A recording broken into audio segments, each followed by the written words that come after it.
এক পদে দুই মেয়াদের বেশি থাকা যাবে না।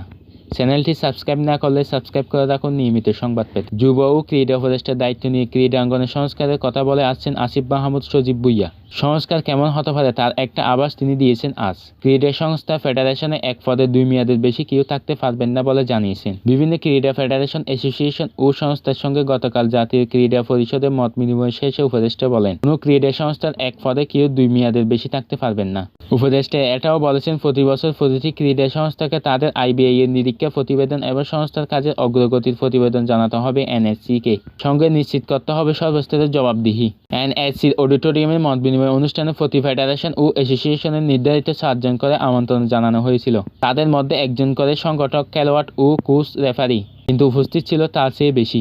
কোনো ফেডারেশন থেকে সংশ্লিষ্ট অনেক খেলোয়াড় উপস্থিত হয়েছেন, আগে ছিলেন বর্তমানে নেই। এমন সংগঠকরা বক্তব্য দিয়েছেন বেশি। নিজেদের বঞ্চিত দাবি করে তারা ঢুকতে চান ফেডারেশন ও অ্যাসোসিয়েশনে। বর্তমানে ফেডারেশন ও অ্যাসোসিয়েশনের নেতৃত্বে আছেন এমন সংগঠকদের মধ্যে খুব বেশি জন কথা বলেনি এই অনুষ্ঠানে। সংগঠকেরা মতামত দেওয়ার সময় অনেকটা বিশৃঙ্খলা তৈরি হয়েছিল অডিটোরিয়ামে। কে কার আগে কথা বলবেন তা নিয়ে যেন শুরু হয়েছিল প্রতিযোগিতা। সবার মতামত শুনে সমাপনী বক্তব্যের শুরুতে ক্রীড়া উপদেষ্টা বিরক্ত হয়ে সংগঠকদের উদ্দেশ্যে বলেন, আপনাদের মধ্যে তো শৃঙ্খলা নেই।